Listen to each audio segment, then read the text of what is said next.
கிருஷ்ணா நகரில் நடைபெற்ற காங்கிரஸ் கட்சியின் மறைந்த முன்னாள் பிரதமர் ராஜீவ் காந்தியின் 80வது பிறந்தநாள் விழாவில் கட்டுமான தொழில் பணிபுரியும் வடமாநில பணியாளர்களின் நிறை குறைகளை கேட்டறிந்தார் மாநில தலைவர் செல்வ பெருந்தகை. சென்னையை அடுத்த தாம்பரம் கிருஷ்ணா நகர் பகுதியில் காங்கிரஸ் கட்சியின் மறைந்த முன்னாள் தலைவரும் பிரதமருமான ராஜீவ் காந்தி அவர்களின் 80வது பிறந்தநாள் விழா நான்குநேரி தொகுதியில் சட்டமன்ற உறுப்பினர் ரூபி மனோகரன் தலைமையில் நடைபெற்றது. இந்நிகழ்ச்சிக்கு சிறப்பு அழைப்பாளர்களாக காங்கிரஸ் கட்சியின் மாநில தலைவர் செல்வ பெருந்தகை கலந்து கொண்டு கட்டுமான பணியில் ஈடுபடும் வடமாநிலத்தவர்களிடம் நிறை குறைகளை கேட்டறிந்தார். அப்பொழுது வடமாநிலத்தவர்கள் எங்களுக்கு ரேஷன் கார்டு வேண்டும் எனவும், நாங்கள் ஊருக்கு செல்ல இருக்கைகள் கிடைப்பதில்லை, இதற்கு உங்களுக்கு ரயில்வே துறையில் பேசி தனி இருக்கை பெட்டிகள் ஏற்பாடு செய்வதாக செல்வ பெருந்தகை உறுதியளித்தார். மேலும் வடமாநில குழந்தைகள் பள்ளியில் சேர்ப்பது சிரமமாக உள்ளது எனவும் பல்வேறு குறைபாடுகளை தெரிவித்தனர். இதனைத் தொடர்ந்து அனைவருக்கும் சமபந்தி விருந்து வழங்கினார்கள்.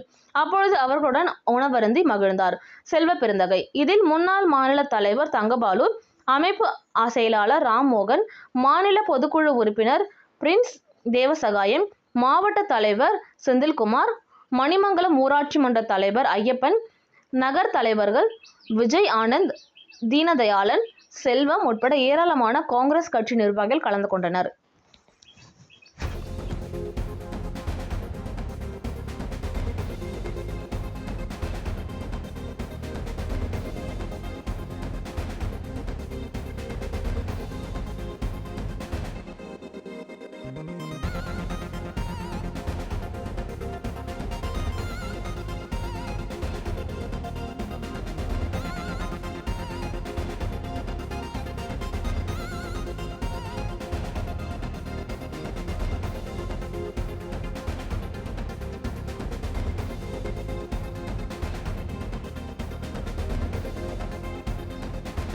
இன்று கட்டிட தொழிலாளர்களை சந்தித்து அமைப்புச்சாரா தொழிலாளர்களிடம் அவர்களுக்கு என்ன குறைகள் இருக்கின்றன என்பதை பற்றி காங்கிரஸ் கமிட்டி சார்பாக வெளி மாநிலங்களிலிருந்து புலம்பெயர்ந்து வந்திருக்கின்ற தொழிலாளர்களிடமும் தமிழ்நாட்டு அமைப்புச்சாரா தொழிலாளர்களிடமும் குறிப்பாக கட்டிட கலை தொழிலாளர்களிடம் இன்று குறை கேட்பதால் அவர்களுக்கு என்னென்ன பிரச்சனைகள் என்று இருக்கிறது என்பதை கேட்டறிந்திருக்கிறோம். குறிப்பாக ரேஷன் பிரச்சனை, ரயில்வே பிரச்சனை, மருத்துவ பிரச்சனை, கல்வி பிரச்சனை, இதையெல்லாம் சொல்லியிருக்கிறார்கள். இதை அனைத்தையும் சட்டமன்றத்தில் பேசுவோம். அதிகாரிகளிடம் ஆலோசனை செய்து எங்கெங்கெல்லாம் வெளி மாநிலங்களிலிருந்து பெரிய அளவில் வேலை செய்கிறார்களோ, பணியாற்றுகிறார்களோ அவர்களுக்கு தேவையான வசதிகளை செய்து தருவதற்கு அரசு அதிகாரியிடம், தலைமைச் செயலாளரிடம் பாதிக்க இருக்கிறோம். இன்று அவர்களோடு சேர்ந்து மதிய உணவை அருந்த இருக்கிறோம். தமிழ்நாடு காங்கிரஸ் கமிட்டியின் பொருளாளர் இதை ஏற்பாடு செய்திருக்கிறார். இந்த மதிய உணவு விருந்தில் தொழிலாளர்களோடு காங்கிரஸ் கமிட்டியும் சேர்ந்து அவரோட மகிழ்ச்சியாக இந்த உணவை அருந்த இருக்கிறோம். வேற ஏதாவது கேட்குறீங்களா? நடிகர் விஜய் கட்சி தொடங்கியிருக்காரு இல்லையா, எந்த கட்சிக்கு பாதிப்பு ஏற்படுதோ, எந்த கட்சிக்கு வாக்குகள் குறையும் சார்?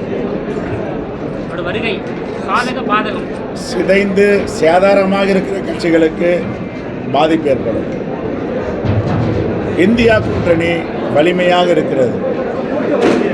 இந்தியா கூட்டணிக்கு எந்தவித பாதிப்பும் வராது. இரண்டாவது,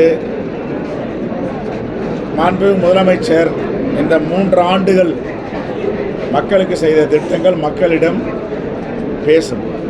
அதுதான் வருகின்ற தேர்தலில் பேசப்படுகின்ற பொருளாக இருக்க போகிறது. சொன்ன திட்டங்களை நிறைவேற்றியது, சொல்லாத திட்டங்களையும் தொடர்ந்து ஒரு நாளைக்கும் ஒரு திட்டங்களை அறிவிப்பு செய்வது, இதையெல்லாம் மக்களிடம் வரவேற்பு பெற்றிருக்கு. 17 நாள் பயணமாக 27ஆம் தேதி முதல்வர் அமெரிக்கா போறாரு. அந்த பயணத்தை எப்படி பார்க்குறீங்க சார்? அந்த பயணம் வெற்றி பயணமாக மாறும். அந்நிய நாட்டு முதலீடுகளை ஈர்ப்பதற்காக அமெரிக்கா செல்கிறார். அவருடைய பயணம் வெற்றியடைய காங்கிரஸ் பேரியக்கத்தின் வாழ்த்துக்கள். அந்த முதலீடு தமிழ்நாட்டில் வரும்போது உள்நாட்டு வெளிநாட்டு நிறுவனங்களுக்கும் சிப்காட் தொழிற்சாலைகளுக்கும் இந்த இயற்கை வளங்கள், நீர்நிலைகள், குடியிருப்பு, போக்குவரத்து நிலங்கள் கையகப்படுத்தப்பட்டு கொடுக்கப்படுகிறது சார். இது எப்படி பார்க்குறீங்க? பாதிக்கப்படுது சார். இல்லை, நீர்நிலைகள் பாதிக்காமல், சுற்றுச்சூழல் பாதிக்காமல் தான் தொழிற்சாலை கொண்டு வர வேண்டும். அதற்காக தான் சுற்றுச்சூழல் மாற்று வாரியம், பொல்யூஷன் கண்ட்ரோல் போர்டு இருக்குது, கிரீன் ட்ரிபியூனல் இருக்குது, அவங்களாம் கண்காணிச்சிட்டு இருக்காங்க. அதுமாரி தவறு நடந்துச்சுன்னா அனுமதிக்க மாட்டோம். நாங்களும் மக்கள் பிரதிநிதிகள் இருக்கோம். எங்கேயாவது அப்படி ஏதாவது மாற்றங்கள் வருகிறது, பாதிப்பு ஏற்படுகிறதுனா அரசுடைய கவனத்துக்கு கொண்டு செல்வோம். தொழிற்சாலை வளர்ச்சி முக்கியம், வேளாண் வளர்ச்சி முக்கியம். சார், இப்போ நீங்கள் தொழிலாளர்கள்கிட்ட பேசும்போது பள்ளிக்கூடம் விஷயம் வந்து சொல்லப்படுது. ஏன்னா எதிர்காலம் வந்து பாதிக்கப்படக்கூடிய விஷயம், எதிர்கால சந்ததிகள் பாதிக்கப்படக்கூடிய விஷயம். அதுக்கு சட்டமன்றத்தில் நீங்கள் எப்படி பண்ணுறீங்க? இல்லை, இப்போ ஹிந்தி தெரியும், இவங்கெல்லாம் தமிழ் பேச கற்றுட்டாங்க. குழந்தைகளுக்கு தமிழ் பேச வராது. ஒன்று தமிழ், இங்கே சமச்சீர் கல்வி, தமிழ் கட்டாய கல்வி, தமிழ் கற்றுக்கொள்ள வேண்டும். அவர்களுக்குரிய இந்தி மொழியும் கற்றுத்தர வேண்டும். அதற்கு அரசு அதிகாரிகளோட ஆலோசனை செய்து இவர்களுடைய குழந்தைகளை எப்படி பாதுகாப்பது, கல்வி சொல்லி தருவது, இந்த ஆலோசனையில் இறங்கிருக்கு. இது தொடர்பாக சட்டமன்றத்தில் குரல் எழுப்புறீங்க? சட்டமன்றத்திலும் பேசுவோம், அதிகாரியிடம் பேசுவோம். சார் ஒரு நிமிஷம். இந்த நாணயம் வெளியிட்டிருந்தாங்க, மத்திய அரசா மாநில அரசா அப்படின்றது ரெண்டு பேருமே மாற்றி மாற்றி சொல்கிறாங்க. சிஎம் வந்து மத்திய அரசு ஏற்பாடுன்றாரு, எல்முருகன் வந்து மாநில அரசு ஏற்பாடுன்றாரு. இது ரெண்டு முரண்பாடு எப்படி பார்க்குறோம்? நாணயத்தை வெளியிடும் உரிமை ஒன்றிய அரசுக்கு உண்டு. சென்னையில் விழாவை ஏற்பாடு செய்யும் உரிமையும் பொறுப்பும் தமிழ்நாடு அரசுக்கு உண்டு. ரெண்டு பேரும் சேர்ந்து தான் செஞ்சுருக்காங்க. நாணயம் யார் வெளியிட முடியும்? தமிழ்நாடு அரசு வெளியிட முடியாது, ஒன்றிய அரசு தான். ஒன்றிய அரசு வெளியிட்டு தானே உண்மை. அந்த நிகழ்ச்சியை ஏற்பாடு யார் செய்யணும்? தமிழ்நாடு அரசு செய்யணும். முத்தமிழறிஞர் கலைஞருடைய 100ஆண்டு விழா நிறைவில் இது வெளியிட்டிருக்கிறது மகிழ்ச்சியான தருணம். இதை வரவேற்போம், மகிழ்ச்சியாக பார்ப்போம். இதில் அரசியல் செய்வதற்கும் அரசியல் பேசுவதற்கும் ஒன்றுமில்லை. தமிழ்நாட்டில் வந்து 69% இடஒதுக்கீட்டை வந்து தக்க வைக்க வேண்டும் என்றால் தமிழ் ஜாதிவாரி கணக்கெடுப்பு நடத்த வேண்டும். அப்படி நடத்தவில்லை என்றால் திமுக அரசாங்கம் இருண்ட வரலாற்றில் வந்து இடம்பெறும் என்று மருத்துவர் ராமதாஸ் வந்து ஒரு அறிக்கை வெளியிட்டிருக்காரு. அதுக்கு தானங்க போராட்டம் பண்ணியிருக்கோம். நேற்றுக்கு சத்தியமூர்த்தி பவன் முன்னாடி ஏறக்குறைய 25,000 பேருக்கு மேலே நேற்றுக்கு எதுக்கு போராட்டம் பண்ணோம்? வரலாற்றில் முதல் முறையாக ஆர்டர்ஸ் ரோடையே க்ளோஸ் பண்ணி அவ்வளோ பெரிய மக்கள் வந்தாங்க, அவ்வளோ பெரிய தலைவர்கள் வந்தாங்க. தமிழ்நாட்டில் இருந்து எல்லா காங்கிரஸ் கேடரும் வந்திருந்தாங்க.